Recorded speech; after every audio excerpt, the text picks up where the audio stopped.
सुप्रभात बच्चों, आज हम आपकी पाठ्य पुस्तक हिंदी के पाठ 1 का अध्ययन करेंगे जिसका शीर्षक है भाषा, लिपि और व्याकरण। तो चलिए पाठ को पढ़ते हैं और जानते हैं भाषा क्या होती है, लिपि क्या होती है और इनका व्याकरण से क्या संबंध है। पढ़ते हैं पाठ को और जानते हैं सभी बातें विस्तार पूर्वक। पाठ को शुरू करते हैं। खंड क व्याकरण के अंतर्गत हम ये पाठ पढ़ने जा रहे हैं। पाठ 1 भाषा, लिपि और व्याकरण। निम्नलिखित चित्रों को ध्यान पूर्वक देखिए। तो बच्चों यहाँ पर कुछ चित्र बने हुए हैं, उन्हें देखते हैं और उनके नीचे लिखे हुए वाक्यों को पढ़ते हैं। विद्यार्थी काम कर रही हैं, नेताजी भाषण दे रहे हैं, लड़का कलम से लिख रहा है। तो 3 चित्र बने थे और उनके नीचे 3 वाक्य लिखे हुए थे। पहले चित्र में विद्यार्थी अध्यापक का इशारा समझकर काम कर रहे हैं। तो बच्चों यहाँ पर लिखा है अध्यापका ऐसे करके लिखा हुआ है। तो यहाँ पर जो अध्यापक होगा, अध्यापका नहीं होगा। हम का इसको डंडे को कट कर देते हैं। इशारा समझकर काम कर रहे हैं। अगला है दूसरे चित्र में नेताजी मंच पर भाषण दे रहे हैं। तीसरे चित्र में लड़का कलम से अपना लेख लिख रहा है। ठीक है, ये कार्य हो रहा है। तो बच्चों हमने इन तीनों वाक्यों के माध्यम से, चित्रों के माध्यम से क्या बात जानी कि पहले में तो जो अध्यापक है वो बच्चों को इशारा दे रहा है और इशारा समझकर वो काम कर रहे हैं। दूसरे में नेताजी बोलकर अपना भाषण दे रहे हैं और तीसरे में बच्चा लिखकर अपने भावों को व्यक्त कर रहा है। तो जो व्यक्ति बोल नहीं सकते वे भी संकेतों के माध्यम से अपने भावों को किसी के सामने प्रकट कर सकते हैं। भूख प्यास लगने पर बच्चा रोककर अपनी आवश्यकता को समझा देता है। आपस में बातचीत करने के लिए संकेतों से काम नहीं चलता।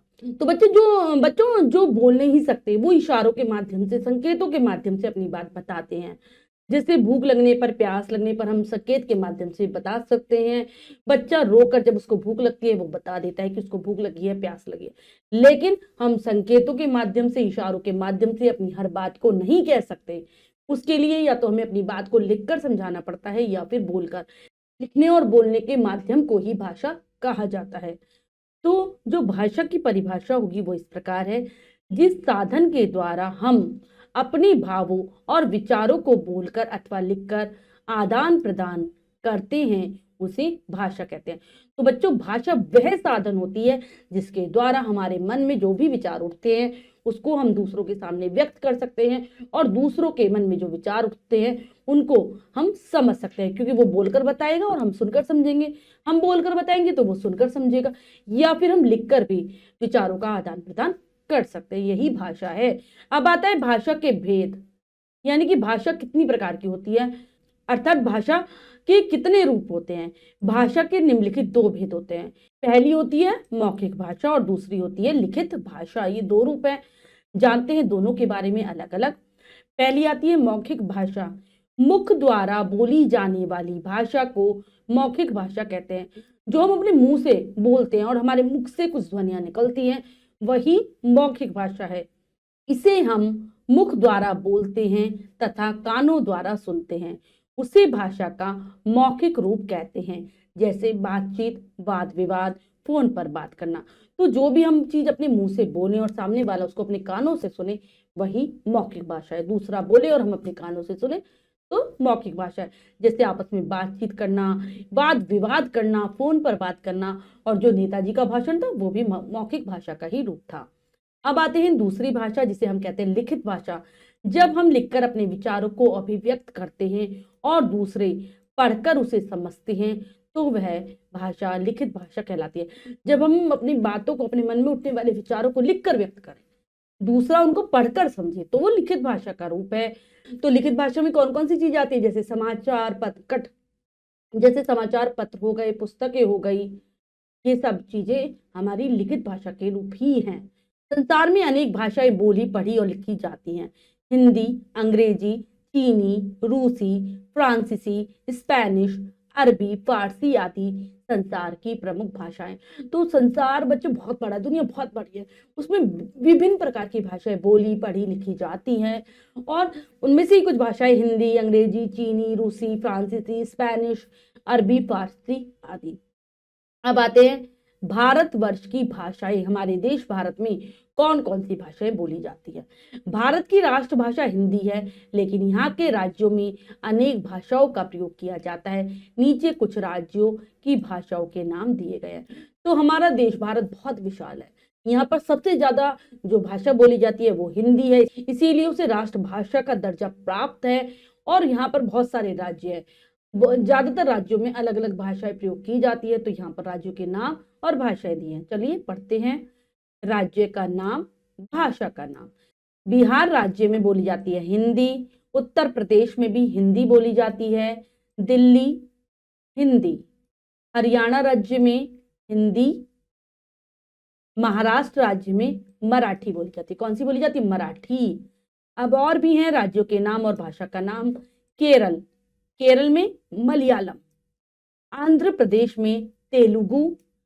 कर्नाटक में कन्नड़। पश्चिमी बंगाल में बांग्ला। ओडिशा में उड़िया भाषा बोली जाती है। तो बच्चों ये हैं कुछ राज्य और उनकी भाषा। इसके अलावा और भी बहुत सारी भाषाएं जो भारत में बोली जाती हैं। अब आता है बोली। अभी हमने जाना भाषा के बारे में, अब हम जाते हैं बोली के बारे में।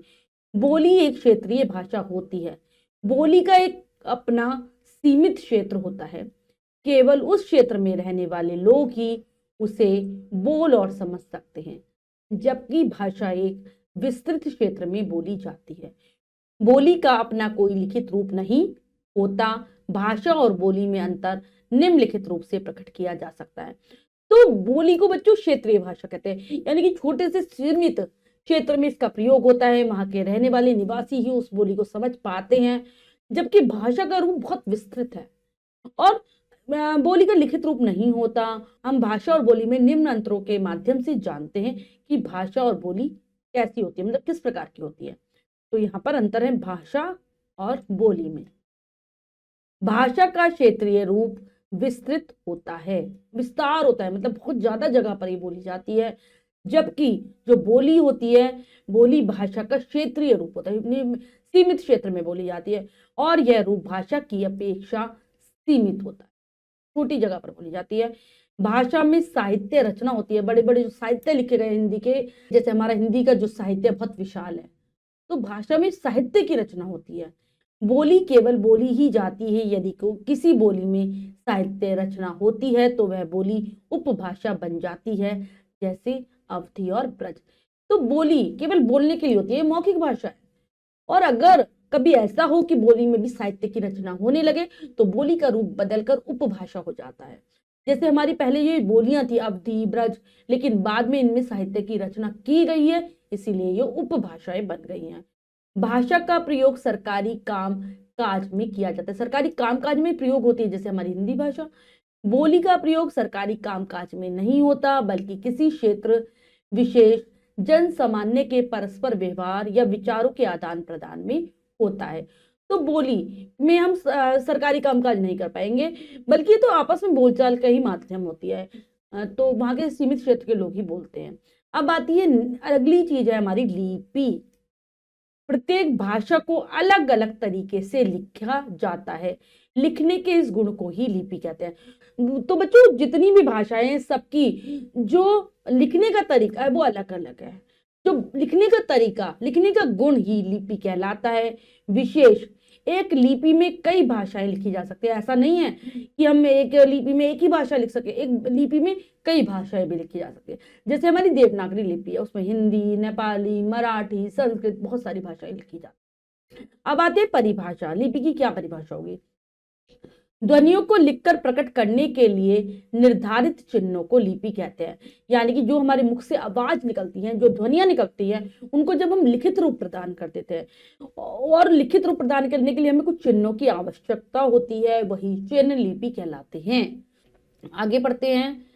प्रत्येक भाषा की एक विशेष लिपि होती है। नीचे भाषाओं और उनकी लिपियों के नाम दिए गए। तो हर मतलब जितनी भी भाषा है उनकी कोई ना कोई लिपि जरूर होती है। तो यहाँ पर भाषा और लिपियों के नाम दिए गए, पढ़ते हैं। भाषा, लिपि।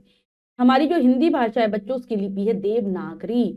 गुजराती की भी होती है देवनागरी लिपि। बांग्ला भाषा जो है उसकी बांग्ला लिपि होती है। उसके बाद और भी हैं भाषा और लिपियां। संस्कृत की होती है देवनागरी, उर्दू की होती है फारसी, अंग्रेजी हमारी जो भाषा है उसकी होती है रोमन। ठीक है, और भी भाषा और लिपियां हैं यहाँ पर, 3 कॉलम बने हुए हैं ना बच्चों। अब आती है मराठी, मराठी भाषा की होती है देवनागरी लिपि। पंजाबी भाषा की होती है गुरुमुखी लिपि। नेपाली भाषा की होती है देवनागरी लिपि। विशेष, ब्राह्मी लिपि से देवनागरी लिपि का विकास हुआ है, इसे नागरी लिपि के नाम से भी जाना जाता है। हिंदी का जन्म संस्कृत से हुआ है। तो जो बच्चों हमारी देवनागरी लिपि है, जो कि हमारी हिंदी भाषा की लिपि है, ये जो बनी है ब्राह्मी लिपि से बनी है, इसको नागरी लिपि भी कहते हैं। और हिंदी भाषा का जो जन्म हुआ है वो संस्कृत भाषा से हुआ है। अब हम जानते हैं बच्चों व्याकरण के बारे में, जो हमारा अगला प्रकरण है। हम बातचीत करने के लिए शब्दों और वाक्यों का प्रयोग करते हैं। वाक्य का निर्माण शब्दों से और शब्दों का निर्माण वर्णों के मेल से होता है। व्याकरण उन शब्दों और वर्णों को व्यवस्थित रूप प्रदान करता है। व्याकरण द्वारा ही हम किसी भाषा को शुद्ध बोलना, पढ़ना तथा लिखना सीखते हैं। तो जब भी हम बातचीत करते हैं, अपने भावों को व्यक्त करते हैं, तो हम वाक्यों का प्रयोग करते हैं। वाक्यों का कैसे बनते हैं? शब्दों को मिलाकर। शब्द कैसे बनते हैं? वर्णों को मिलाकर। तो व्याकरण शब्दों को, वाक्यों को, वर्णों को, सबको एक व्यवस्थित रूप प्रदान करता है। व्याकरण वह शास्त्र है बच्चों जो हमें किसी भी भाषा को शुद्ध रूप में पढ़ना, बोलना, लिखना सिखाता है। अगर हमें व्याकरण का ज्ञान नहीं है तो हम उस भाषा को अच्छे से नहीं सीख पाएंगे। अब जानते हैं परिभाषा क्या है व्याकरण की। जो भाषा को शुद्ध रूप से लिखना और बोलना सिखाता है उसे व्याकरण कहते हैं, शुद्ध रूप से बोलना लिखना सिखाए। अब आते हैं व्याकरण के अंग। व्याकरण के कुछ पार्ट्स होते हैं, अंग होते हैं, तो चलिए उनको जानते हैं। व्याकरण के 3 अंग हैं, वर्ण विचार, शब्द विचार, वाक्य विचार। तीनों के बारे में जानते हैं। सबसे पहला आता है वर्ण विचार। इसमें वर्णों के आकार, भेद, उच्चारण और मेल का अध्ययन किया जाता है कि वर्णों की उत्पत्ति कैसे हुई, वर्णों के क्या आकार है, क्या कितने प्रकार के वर्ण होते हैं, किस प्रकार से हम उसका उच्चारण करें और वर्णों का किस प्रकार से मेल करें, ये पता चलता है हमें वर्ण विचार से। और फिर शब्द विचार, जिसमें हम जानते हैं इसमें वर्णों के मेल से बने शब्दों तथा उनके भेदों पर विचार किया जाता है कि किस प्रकार से शब्द बने, उनकी रचना कैसे हुई, उनकी उत्पत्ति कैसे हुई, वो कितने प्रकार के होते, ये सब हम जानते हैं शब्द विचार के अंतर्गत। फिर आता है वाक्य विचार। इसके अंतर्गत वाक्य भेद, वाक्य विश्लेषण, वाक्य रचना तथा विराम चिन्ह आदि पर विचार किया जाता है कि वाक्य कैसे बने, वाक्य कितने प्रकार के हैं, वाक्य की रचना कैसे होती है, विराम चिन्ह कैसे प्रयोग करें, हम इस सबका अध्ययन हम वाक्य विचार के अंतर्गत करते हैं। तो बच्चों हमने जो भी पढ़ा है उसको एक बार फिर से दोहरा लेते हैं। जिस साधन के द्वारा हम अपने भावों और विचारों को बोलकर अथवा लिखकर प्रकट करते हैं उसे भाषा कहते हैं। मतलब ऐसा साधन है जिसके द्वारा हम अपने मन के भावों और विचारों को व्यक्त कर सकते हैं, समझा सकते हैं दूसरों को। भाषा के 2 भेद होते हैं, 2 प्रकार हैं, मौखिक भाषा और लिखित भाषा। भाषा को लिखने के लिए जिन चिन्हों का प्रयोग किया जाता है उन्हें लिपि कहते हैं। तो भाषा को लिखने का ढंग लिपि है। तो बच्चों हम पाठ का अभ्यास कार्य कर लेते हैं, क्या पढ़ा क्या सीखा के अंतर्गत। पहला प्रश्न पढ़ते हैं, करने का प्रयास करते हैं। निम्नलिखित प्रश्नों के उत्तर लिखो। तो बच्चों यहाँ पर कुछ प्रश्न दिए गए जिसके उत्तर आपको स्वयं देने हैं सुंदर अक्षरों में अपनी अभ्यास पुस्तिका में। अगला प्रश्न है, निम्नलिखित शब्दों की सहायता से रिक्त स्थानों की पूर्ति करो। तो हमें रिक्त स्थान भरने हैं उचित शब्दों से जो कि ऊपर दिए गए हैं। पहला है, ध्वनियों की सहायता से भाषा का निर्माण हुआ। मौखिक भाषा को क्या कहते हैं हम? उच्चारण, यानी कि बोलने वाली भाषा, उच्चारण भाषा भी कहा जाता है। भाषा की राष्ट्रभाषा हिंदी है। तो यहाँ पर बच्चों भाषा नहीं है, यहाँ पर आ जाएगा भारत। भारत की राष्ट्रभाषा हिंदी है। बोली क्या होती है? बोली एक क्षेत्रीय भाषा होती है। प्रत्येक भाषा की एक विशेष लिपि, आ जाएगा लिपि, प्रत्येक भाषा की एक लिपि होती है। अगला है, सुमेलित कीजिए। यहाँ 2 कॉलम है, हमें मिलान करना है। राज्य और उनकी भाषाएं दी गई हैं, मिलाते हैं। पहला राज्य असम, असम में बोली जाती है असमिया। केरल, केरल में बोली जाती है मलयालम। आंध्र प्रदेश, आंध्र प्रदेश में बोली जाती है तेलुगु। पश्चिम बंगाल में बांग्ला और पंजाब में पंजाबी भाषा बोली जाती है। इसके बाद बताइए ये भाषाएं किस लिपि में लिखी जाती है? तो मराठी भाषा लिखी जाती है देवनागरी, देवनागरी लिपि में।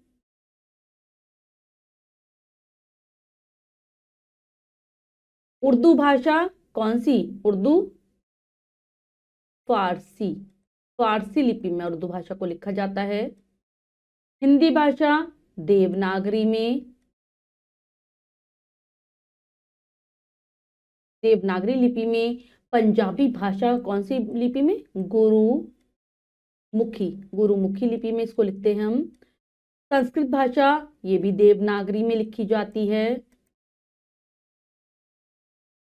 और बांग्ला भाषा की लिपि होती है बांग्ला, बांग्ला ही इसकी लिपि है।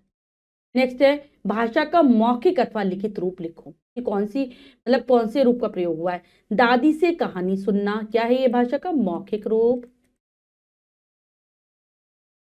पिता का पत्र लिखना, ये लिखित हो गया, लिखित रूप हो गया। फिर है नेता का भाषण देना, ये हो गया मौखिक। पुत्र द्वारा पिता को पत्र लिखना, लिखित। दो मित्रों का आपस में वार्तालाप करना, ये हो गया क्या? मौखिक। तो बच्चों ये कार्य हमने अच्छे से समझकर पूर्ण कर लिया है।